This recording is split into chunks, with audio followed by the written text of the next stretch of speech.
Oke, selamat malam teman-teman. Perkenalkan, nama saya Chandra Wawana. Saya dari Prodi Teknik Informatika Strata 1 Stikom Ulindo Kupang. Di kesempatan kali ini saya akan menjelaskan sedikit materi tentang perusahaan atau penyedia layanan yang bernama Dropbox. Oleh karena itu, langsung saja kita masuk ke materinya. Nah, ini adalah makalah yang akan saya review pada malam hari ini. Yang pertama yaitu sejarah Dropbox. Dropbox merupakan satu layanan cloud computing yang didirikan oleh Drew Hodgson, yaitu selaku CEO Dropbox.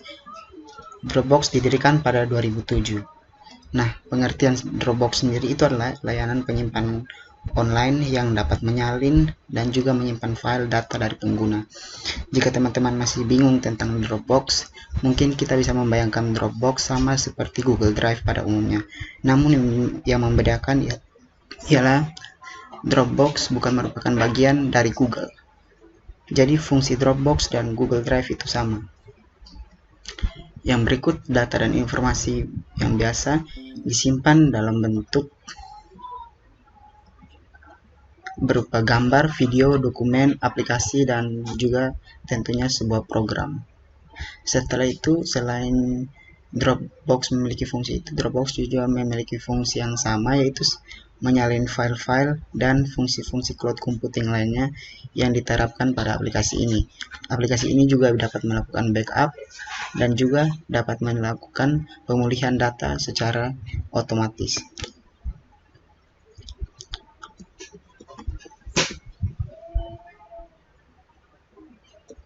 Oke, kita lanjut. Apa sih keunggulan daripada Dropbox? Dropbox yang pertama, Dropbox merupakan pesaing di dalam dunia pasaran, yaitu sebanding dengan Google tadi seperti Google Drive. Namun, Dropbox hanya mampu menyediakan ruang sebesar 2 GB. Jika mau lebih, yaitu teman-teman bisa berlangganan, maka akan di-upgrade data atau penyimpanannya setelah teman-teman berlangganan di aplikasi Dropbox. Nah, kita masuk ke tahap yang berikut. Layanan-layanan apa saja yang sedang dikembangkan oleh Dropbox ini? Yang pertama itu IaaS. Di bagian IaaS, Dropbox mengembangkan salah satu produknya yang bernama Dropbox Individual. Jika kita baca di pengertiannya, Dropbox Individual itu adalah layanan yang sering dipakai oleh pengguna individu yang terbagi dalam dua paket tersendiri, yaitu Dropbox Plus. Jadi di dalam Dropbox Individual ini teman-teman dia menyediakan layanan yaitu Dropbox Plus dan juga Dropbox Profesional. Dropbox Plus yaitu harganya mulai dari $9,99, kurang lebih $9,99 kalau dirupiahkan berkisar antara 140 ribuan, yaitu mempunyai 2 TB saja ruang penyimpanan yang ada. Jika teman-teman mau agar di-upgrade ke bagian profesional, itu akan menambah sedikit ruang penyimpanannya menjadi 3 TB. Teman-teman perlu membayar dengan harga $16,59 atau jika dirupiahkan itu sekitar Rp245.000. Oke, kita lanjut. Masih merupakan bagian dari IaaS, Dropbox layanan untuk bisnis. Jika kita baca pengertiannya, teman-teman, di sini berlaku bagi perusahaan-perusahaan atau lembaga-lembaga yang melakukan bisnis atau semacam PT yang mengharuskan untuk menyimpan file dalam jumlah yang besar. Jadi data mereka sangat besar, jadi ini dikhususkan bagi orang-orang atau lembaga-lembaga atau perusahaan-perusahaan yang ingin menyimpan data karyawannya ataupun data lainnya.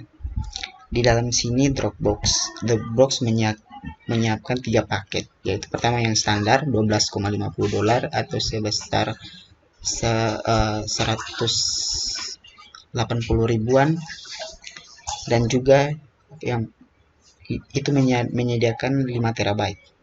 Lalu Advance dengan harga $20 atau sekitar 300 ribu rupiah. Dan yang terakhir, maksud saya bagian yang kedua setelah IaaS, yaitu SaaS.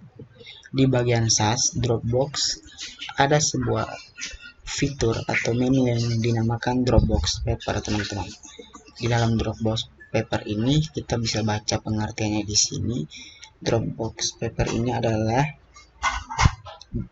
jenis rilisan baru yang memungkinkan pengguna atau usernya menyimpan semua dokumen paper yang ada di dalam Dropbox. Jadi fitur ini dikhususkan bagi teman-teman atau user yang hanya ingin menyimpan file dokumen, bukan menyimpan file video ataupun file program lainnya. Jadi dikhususkan untuk menyimpan file dokumen. Dropbox menyediakan layanan berupa Dropbox Paper. Setelah itu, yang berikut adalah sebelum kita lanjut, Dropbox Paper itu memiliki ekstensi file yaitu paper, dan juga file di dalamnya, file paper juga sama berekstensi file.paper. Kita lanjut, yang berikut adalah PAS. Layanan berikut yang dikeluarkan oleh Dropbox yaitu bagian PAS. Di dalam antara lainnya itu yang pertama Dropbox Enterprise. Kita bisa lihat ini adalah tampilan dari Dropbox Enterprise. Dan jika kita baca di sini pengertiannya, teman-teman, Dropbox Enterprise itu menyediakan paket yang ada yang terdapat paket-paket sebelumnya dengan terdapat beberapa paket tambahan lagi, seperti dukungan manajemen mobilitas perusahaan, pelatihan lanjutan untuk akhir dan admin, dan yang terakhir adalah fitur manajemen kesuksesan akun khusus. Jadi bisa kita klasifikasikan bahwa Dropbox Enterprise merupakan penyempurnaan dari layanan-layanan yang sudah kita bahas sebelumnya, yaitu di sini dia menyediakan manajemen seperti mobilitas perusahaan, pelatihan lanjutan, dan juga pengguna admin yang semuanya terintegrasi dengan baik ke dalam satu fitur, yaitu Dropbox Enterprise, yaitu bagian dari PAS itu tersendiri. Ini kita tadi bahas mulai dari IaaS, dari SaaS, dan kemudian berakhir di PAS. Itu merupakan layanan cloud computing yang disediakan oleh aplikasi atau perusahaan Dropbox. Sekarang kita lanjut. Nah, bagaimana perkembangan Dropbox sendiri? Dropbox ini yang kita tahu seperti di bagian sebelumnya, yang merupakan pendirinya bernama Drew Houston, yaitu merupakan salah satu murid dari MIT, yang dimana MIT merupakan salah satu universitas teknologi terbesar. Dropbox didirikan pada tahun 2007 dan tidak lama setelah itu mendapat dana dari kompensator. Dropbox resmi diluncurkan ke acara TechCrunch yang ke-50 sesuai dengan konferensi tahunan 2008. Jika kita berbicara Dropbox, maka kita berbicara tentang bangsa pasar yang ada di dalam Dropbox. Seperti yang bisa kita lihat di dalam makalah ini, Dropbox pada tahun 2010 itu salah satu media melaporkan bahwa Dropbox telah menguasai 10,41% pangsa pasar dari backup klien yang ada di seluruh dunia, berdasarkan aplikasi yang diinstal pada tahun 2011. Selain itu, Dropbox juga melakukan penawaran layanan mobile dari Jepang seperti SoftBank dan juga Sony Ericsson.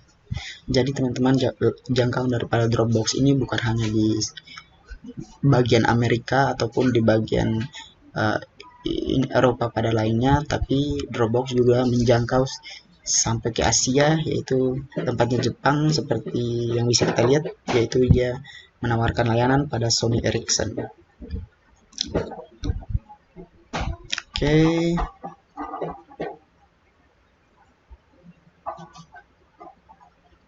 Kita lanjut.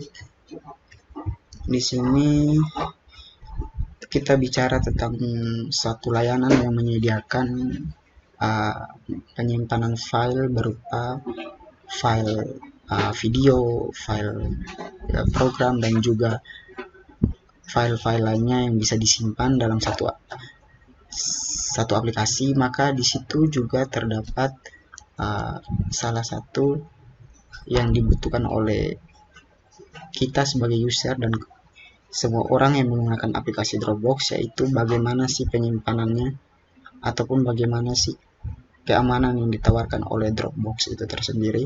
Nah, teman-teman, di sini kita akan masuk untuk membahas poin keempat, yaitu tentang poin ketiga maksud saya, tentang keamanan dan privasi pada layanan cloud computing Dropbox. Yang pertama yaitu seperti biasa, jika kita berbicara tentang layanan, maka Dropbox menyediakan keamanan yang sangat luar biasa. Yang pertama yaitu memiliki enkripsi yang sangat baik. Enkripsi di sini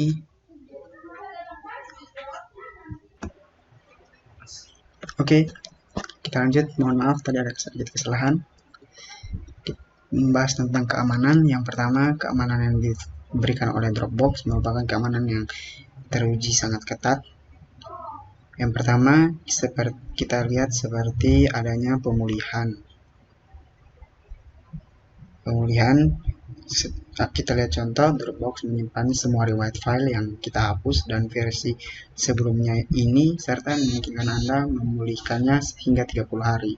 Jadi, teman-teman, jika teman-teman sudah menghapus file misalnya hari ini, maka file yang dihapus hari ini masih bisa dikembalikan sampai bulan depan atau 30 hari yang akan datang. Lewat daripada itu, maka file yang teman-teman hapus sudah hilang tentunya. Oleh karena itu, jika teman-teman mau menghapus file yang ada, sekiranya teman-teman perlu melihat dulu lebih jeli agar tidak menghapus file yang teman-teman sudah simpan dan teman-teman ingin gunakan. Tapi di dalam Dropbox dia memberikan layanan yang super, yang kita bisa bilang layanan yang sangat wow. Dia menyiapkan 30 hari masa untuk dimana jika kita menghapus file, dalam 30 hari ke depan kita bisa mengembalikan file tersebut. Yang kedua adalah pengujian keamanan yang sangat ketat. Infrastruktur dari aplikasi ini berkala mengidentifikasi dan memperbaiki kerentanan agar aplikasi tetap aman dan terlindungi. Aplikasi ini juga bekerja sama dengan spesialis pihak ketiga, keamanan seperti keamanan industri, komunitas penelitian, keamanan agar pengguna dan file mereka tetap aman. Oke, jadi teman-teman, di bagian ini pengujian keamanan yang ketat ini lebih berfokus pada infrastruktur yang diberikan oleh aplikasi Dropbox. Jadi di sini jika kita ambil contoh seperti ada bug dan lain-lainnya, itu langsung bisa diperbaiki atau langsung bisa diketahui oleh pihak Dropbox tersendiri, dan kemudian dilakukan perbaikan dan diupdate kembali agar aplikasinya aman dari pihak ketiga, misalnya hacker dan orang-orang yang ingin merusak aplikasi tersebut. Kemudian yang ketiga ada akses pihak ketiga. Kalau akses pihak ketiga kita sering jumpai di berbagai aplikasi, terutama juga di Google juga ada. Dropbox juga menyediakan aplikasi layanan pihak ketiga, yaitu dengan pengembang pihak ketiga yang terhubung langsung ke Dropbox atau user yang menggunakan Dropbox tersebut. Jadi di bagian pendaftaran, di bagian keamanan itu teman-teman bisa melakukan semacam akun untuk pemulihan.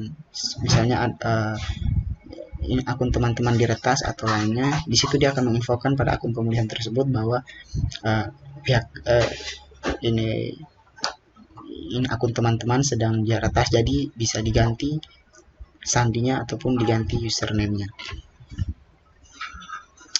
Yang berikutnya ini merupakan keunggulan dari Dropbox tersendiri, yaitu mampu dibawa kemana saja dan mampu dibuka di mana saja. Dropbox menyediakan berbagai file dan video seperti yang kita sudah bahas tadi. Dan yang paling terpenting dari semua ini adalah kemampuan backup datanya, yaitu fitur untuk mencadangkan data secara konvensional. Jadi,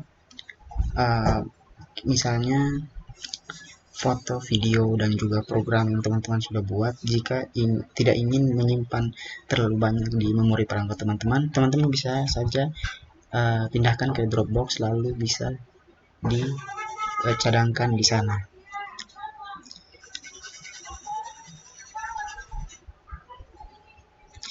Selain itu, kita juga bisa mengorganisir file yang ada sesuai dengan keinginan kita. Yang kelima, bekerja sama. Dropbox bekerja sama dalam arti bekerja sama, yaitu memiliki fitur yang memungkinkan mengakomodasi para penggunanya untuk mengerjakan satu proyek dokumen bersama. Jadi misalnya teman-teman sedang mengerjakan satu soal dengan teman-teman yang lainnya juga bisa saling terhubung dalam satu file tersebut lewat Dropbox. Dan tentunya itu semua merupakan jaminan keamanan yang baik yang disediakan oleh Dropbox. Dan bagian keamanan yang terakhir yaitu dia menggunakan username dan password yang sudah terenkripsi dengan baik. Jadi bisa dibilang untuk pembobolan dan kehilangan data itu kecil, teman-teman. Semua file yang ada sudah terenkripsi dengan baik, jadi angka untuk pembobolannya semakin kecil. Yang berikut kita akan membahas tentang kelebihan dan kelemahan dari Dropbox itu sendiri. Tentu sebagai sebuah aplikasi atau sistem perangkat lunak, tidak terlepas dari kelebihan dan kekurangan yang dimiliki oleh Dropbox tersendiri. Di sini kita lihat dan kita akan bahas kelebihan dan kekurangan aplikasi Dropbox ini.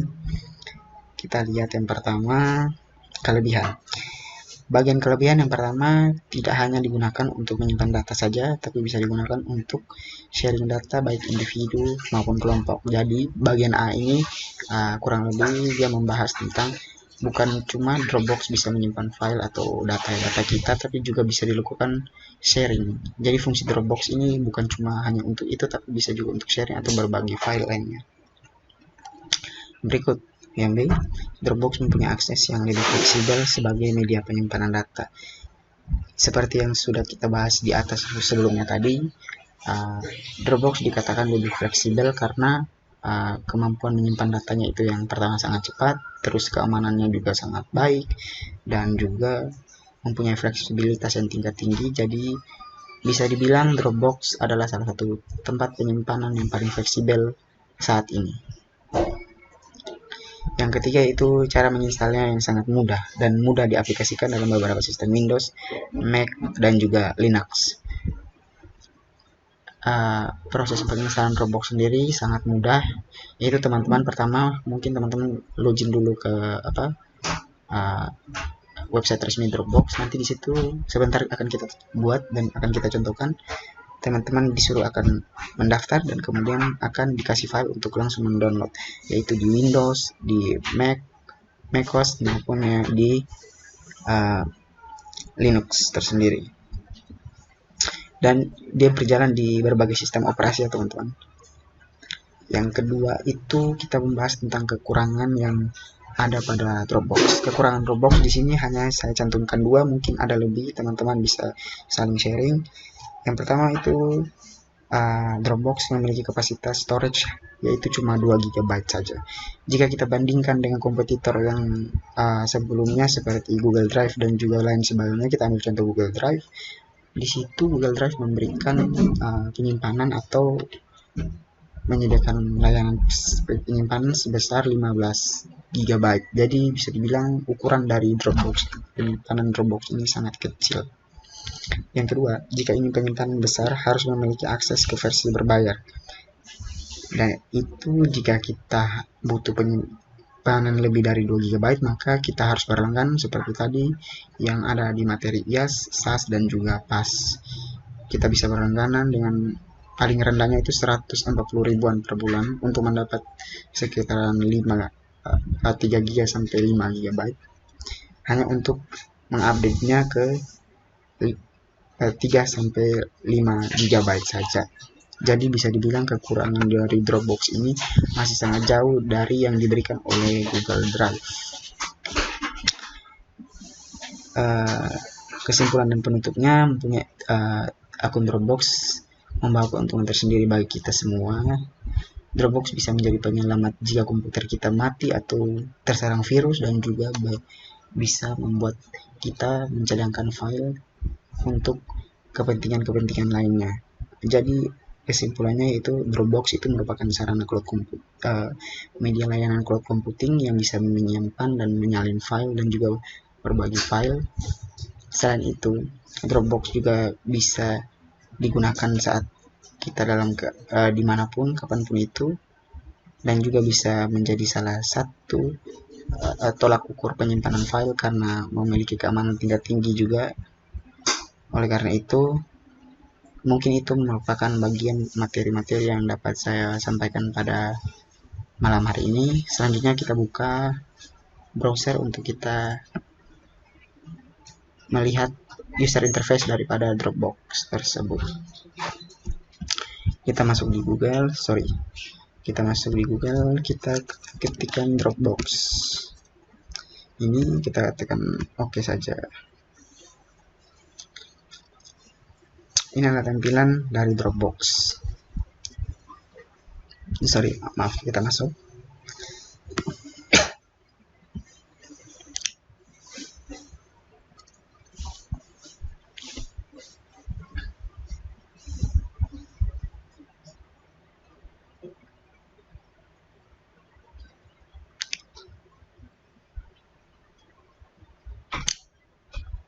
Oke teman-teman, ini merupakan tampilan dari Dropbox itu tersendiri. Di sini tampilannya kurang lebih hampir sama dengan Google Drive. Di sini teman-teman bisa melihat ada bagian untuk mengunggah file. Di sini kalau kita klik maka dia akan langsung muncul ke folder kerja kita. Ya, seperti ini. Kita bisa langsung upload file yang ingin kita cadangkan. Namun itu kekurangannya itu cuma 2 GB saja. Di sini kita bisa mengupload folder, dan juga di sini adalah tempat penyimpanan kita yang akan kita simpan. Di sini kita bisa mencek semua file yang sudah kita simpan, kita bisa bagikan file yang kita simpan, dan file-file terhapus yang seperti kita bahas tadi semuanya ada di sini. Kita bisa lihat ini, karena ini saya belum mengunggah file makanya tampilannya seperti ini. Ini adalah bagian paper yang tadi kita bahas di Dropbox. Kalau tidak salah SAS. Di sini kita bisa membuat dokumen secara online dan juga bisa menyimpannya secara online. Jika teman-teman mau mendownload aplikasinya, silahkan lewat sini. Kurang lebih itu yang bisa saya sampaikan tentang aplikasi Dropbox, dan jika ada notifikasi masuk dari Dropbox maka dia akan muncul di tanda lonceng yang ini. Selain itu kita juga bisa mencari file kita yang mungkin terlalu banyak. Di sini ada kolom pencariannya, kita bisa langsung searching di sini. Dan menurut saya user interface dari Dropbox tersendiri cukup simpel dan cukup bagus dan mudah dimengerti dan dipelajari. Dan di sini adalah tempat untuk login dan mengganti akun. Di sini akun Anda memiliki penyimpanan 2 GB. Ini adalah standar dari Dropbox itu tersendiri. Jadi jika teman-teman mau tingkatkan ini di sini, tapi setidaknya ini pasti berbayar. Karena yang disediakan Dropbox pada umumnya hanya 2 GB. Ya, betul. Ini seperti yang kita bahas tadi, ada plus, profesional, standar, dan advance. Di sini kita bisa lihat kalau plus dia profesional dia sekitaran 3 jadi kita ini ada di bagian plus atau standar. Kalau kita upload profesional dia mencapai 3 TB. Kalau kita upload ke standar dia mencapai 5 TB, dan kalau di advance ruangnya agak besar karena itu berlaku untuk perusahaan-perusahaan dan lembaga-lembaga yang menerapkan sistem pebisnis atau saham dan lain sebagainya, yang ingin menyimpan data karyawan dan data file-file penting perusahaan lainnya.